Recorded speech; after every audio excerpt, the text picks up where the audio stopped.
Hi everyone, this is our channel, Meet the Real Story. Please like, share and subscribe.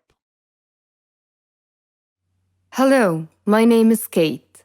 Now I'm going to say this. I am by no means a saint, and the only reason I brought this up is later in the story. So, I dated this guy in high school for 2 years. He was the love of my life, and I planned on marrying him. His dad became super controlling, and eventually he forced us to break up. He immediately got into a relationship with another girl, and I moved on. Later on, I met this guy who we will call Max, and he was a mix between country and scene. He liked artists like Lil Peep and also was in love with horses. He had a girlfriend who lived across the country, but we stayed friends. They eventually broke up, and naturally, we both grew closer.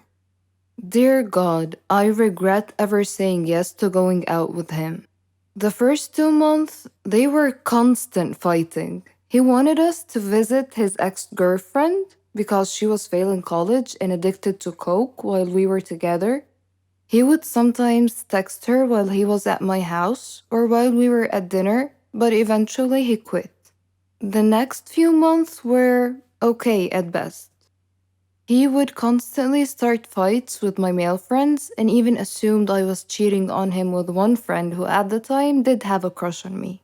But I'm a very loyal person who went as far as to put more of my time into hanging out with my boyfriend than my friends. Eventually, we went on a cruise and he got high with a group of girls and kissed one of them. I cut it off and went on to date others. So, he texted me 3 months after breaking up, saying he wants to talk and apologize for what he did. I was still in love with him, so I agreed and we set up a time for when he could come over.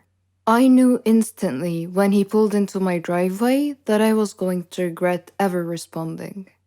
There was no hug, no I miss you, none of that. Instead, he walks up to me, looks me in the eye, and says, I want to get this out of the way. I've dated a lot of people since we broke up. Yeah, nothing wrong with that. I mean, I did the same when we broke up. So I kind of agreed to being just friends and never go back to talking about getting back together for now. But then comes the bullshit. He calls me one night and says, Hey, I want to get back with you. Because honestly, wandering around is boring, and I don't want to jump into things instantly. And I was wondering if dating without labels would be okay with you.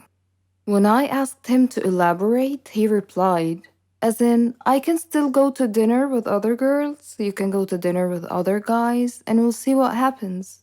Needless to say, I hung up without saying a word.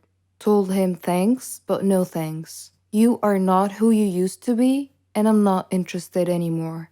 Bonus chapter. He stopped a few weeks, but he would periodically send me pictures of him at parties or on dates with other girls or pictures of his private areas. Anyways, ever since he has been blocked on everything, but I just thought I would share this with you. This is a shout out to every girl out there. Please find someone that's worth your love and affection, not someone who wants to play with it. Hey, my name is Rachel. In high school, the homecoming dance was coming up. I happened to confide that I had a crush on a popular guy to another girl in my class. Unbeknownst to me, they were very, very good friends, and this girl offered to put in a good word for me. The next day, she told me my crush would totally say yes if I asked him. So, in between periods, I found my crush in the hallway, asked him to the homecoming dance, and he said yes. Well, homecoming is on Saturday. Today is Thursday. My crush, his friend, and we went to lunch together and I offered to pay in the hopes that this will make them like me even more. And yes, I was that bad. They tell me they want 2 bags of chips, burgers, fries, and 2 small cartons of chocolate milk. No problem. I go to the cafeteria and get those items like a boss. For some reason, I decided to jog over to them, even though that really only shaves off 10 minutes from my trip, but I still did it. I had 2 bags of chips in my mouth, one in my hand with a burger and fries, the other hand with 2 cartons of chocolate milk. They are sitting in the common area. The common area is carpeted, parallel to the cafeteria, which had a tile floor. These rooms are separated by a relatively small metal line on the floor, and as I meet that line, my left foot catches on the metal. No problem, I have another foot. I will just swing that foot forward real quick and save this. But no, the other foot also catches. As I fall straight forward, I try to catch myself with my hands. Well, one hand had the chocolate milk in it, which just burst out, sending chocolate milk in every single direction.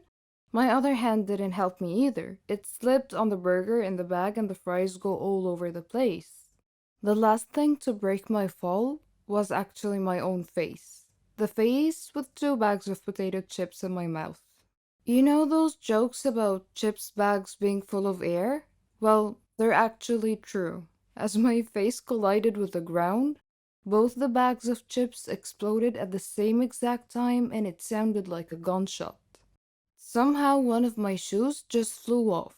I tried to melt into the ground and fade out of existence for a moment, and this happened at the meeting point of the common room and the cafeteria. So everyone in both rooms either saw or heard this fiasco and looked over. About 100 students. It's deadly silent for a couple of seconds and then comes the laughter.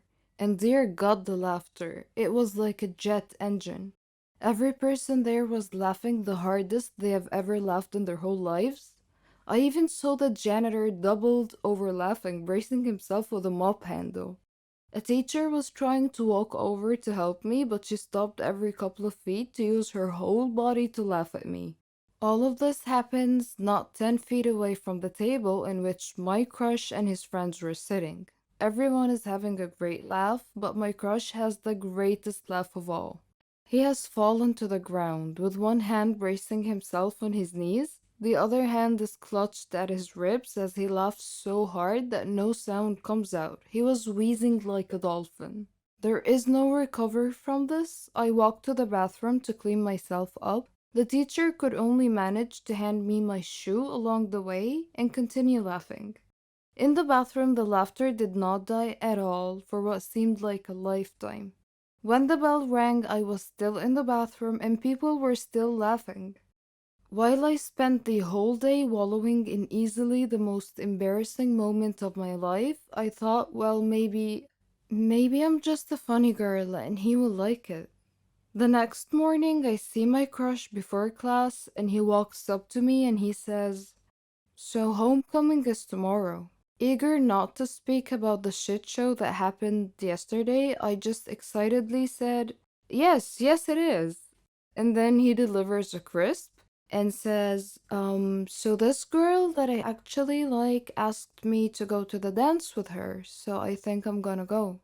To which I replied, yeah, that makes sense. I totally did not go in the bathroom and cry after that. Anyways, my crush said he will go to homecoming with me. The day before, I tripped with his lunch and face planted into a pool of random ingredients in front of the entire class. My crush did not go to the homecoming dance with me.